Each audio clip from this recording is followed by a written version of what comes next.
Hello दोस्तों, welcome to Doval talk. आज हम लोग बात करने वाले हैं आरआरबी एनटीपीसी सीबीटी 2 के सेफ स्कोर के बारे में और सारी बातें डिटेल में करेंगे कि कितनी कट ऑफ जा सकती है, कहाँ कहाँ पर कट ऑफ आपकी इंक्रीज हो सकती है और आपने कितना टारगेट सीबीटी 2 में रखना है कि आप लोगों का ना बिल्कुल फाइनल सिलेक्शन हो जाए। और सेफ स्कोर की वीडियो देखना बहुत जरूरी हो जाता है क्योंकि इससे एक टारगेट पता चलता है कि किस हिसाब से आपने कितना टारगेट बना के तैयारी करनी है और आप अपनी तैयारी को और ज़्यादा बेहतर इसकी हेल्प से बना सकते हो। बाकी अगर आप लोग चाहते हो कि मैं एनटीपीसी सीबीटी 2 की zone wise cut off video बनाऊं तो यार वो वीडियो मैं बना दूंगा, बस आप कमेंट में लिख देना। बाकी इस वीडियो को पूरा देखना और अगर वीडियो आपको पसंद आती है ना तो यार वीडियो को लाइक जरूर करना। जितने भी स्टूडेंट्स आरआरबी एनटीपीसी सीबीटी 2 की तैयारी कर रहे हैं अब वो ज़्यादा से ज़्यादा मॉक टेस्ट लगाना स्टार्ट कर दो क्योंकि अब एग्ज़ाम बहुत ज़्यादा नज़दीक है।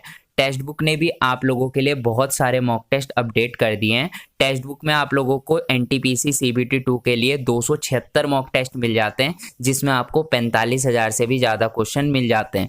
176 यहाँ पे आपको प्रीवियस ईयर पेपर मिल जाएंगे। डेली यहाँ पे आपका लाइव टेस्ट होता है। यहाँ पर आप compete कर सकते हैं 3 लाख एस्पिरेंट्स के साथ और देख सकते हैं कि आप कहाँ पर स्टैंड करते हैं। अभी इनकी एक सफलता की रेलगाड़ी सेल चल रही है जिसके अंतर्गत अगर आप इनका 399 वाला पास खरीदते हो और वहाँ पर मेरा कूपन कोड DT10 लगा देते हो तो यही पास आपको 360 रुपीज़ का मिल जाएगा और 360 रुपीज़ में आपको पूरे 1 साल की वैलिडिटी मिल जाएगी। 1 साल तक आप जितने भी चाहो उतने मॉक टेस्ट लगा सकते हो। तो अगर आपके पास मॉक टेस्ट नहीं है, इसका लिंक मैं डिस्क्रिप्शन में दे रहा हूँ, आप जाकर बाय कर लेना। सबसे पहले मैं आप लोगों का एक डाउट सॉल्व कर देता हूँ। बहुत सारे स्टूडेंट के कमेंट आ रहे हैं मेरे पास कि जो आरआरबी एनटीपीसी सीबीटी 1 का एग्जाम हुआ था उसमें जितनी भी शिफ्ट में जितने क्वेश्चन आए थे अगर हम वो सारे क्वेश्चन करके चले जाते हैं तो उसमें से कितने क्वेश्चन सीबीटी 2 में फंस सकते हैं। अब देखो, आप लोगों का जो सीबीटी 1 का एग्जाम हुआ था और जो ये सीबीटी 2 एग्जाम है, इन दोनों का सिलेबस लगभग 100% सेम ही है।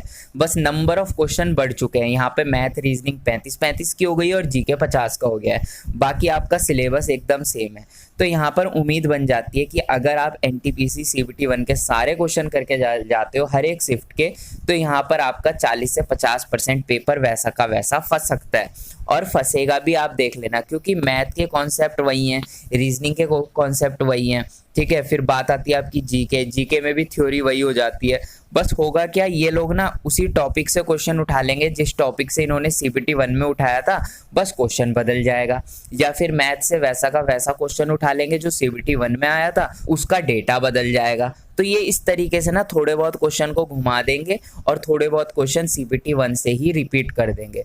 तो यार अगर आप चाहते हो कि आप सीबीटी 2 को आसानी से पास करो तो सीबीटी 1 के सेट लगाना मत भूलना। आप अपना सिलेबस तो कंप्लीट करो ही जिस हिसाब से आप कर रहे हो, लेकिन सीबीटी 1 का जो सेट होता है वो बहुत इंपॉर्टेंट बन जाता है। जो स्टूडेंट पूरे सीबीटी 1 के सेट को लगा कर जाएगा वो एक कदम आगे ही रहेगा। हो सकता है उसके 5, 7 या 10 मार्क्स ज़्यादा ही आए क्योंकि वहाँ से आपको क्वेश्चन रिपीट देखने को मिलेंगे। इस बात को तो आप लिख लो। अब हम कट ऑफ की बात कर लेते हैं। देखो, पिछले साल जो कट ऑफ थी एनटीपीसी सीबीटी 2 की वो जोन वाइज गई थी। किसी जोन में 85, किसी जोन में 90, किसी जोन में 92, इस हिसाब से कट ऑफ गई थी।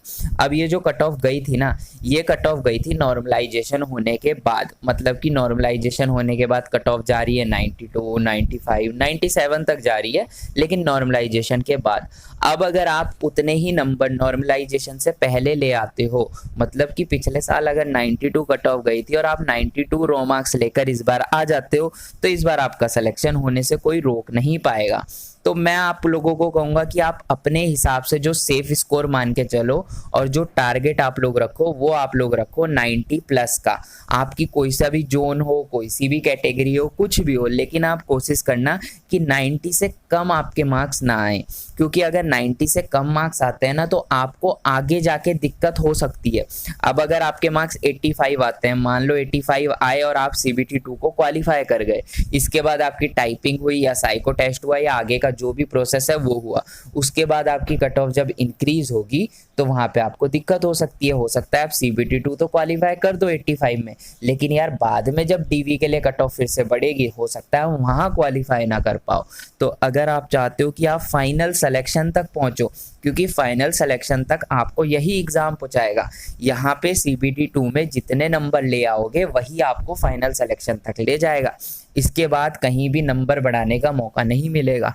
तो मैक्सिमम से मैक्सिमम स्कोर यहीं पे कर दो, 90 प्लस मार्क्स यहाँ पर लेकर आ जाओ, ताकि आपकी कट ऑफ आगे जाके कितनी भी इंक्रीज हो आपको फर्क ना पड़े। और ऐसा भी जरूरी नहीं है कि हर बार आपकी कट ऑफ इंक्रीज हो, कई बार कट ऑफ इंक्रीज नहीं भी होती।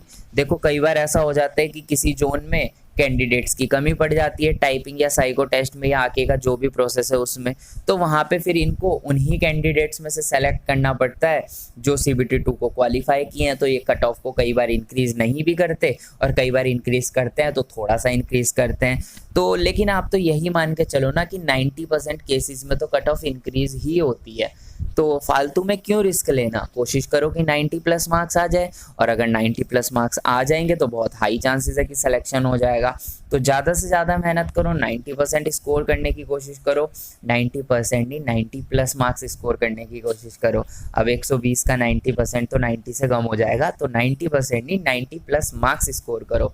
बाकी जोन वाइज आप कहोगे अगर, तो मैं कट ऑफ वीडियो बना दूंगा। तो मिलते हैं अपनी नेक्स्ट वीडियो में, तब तक के लिए बाय।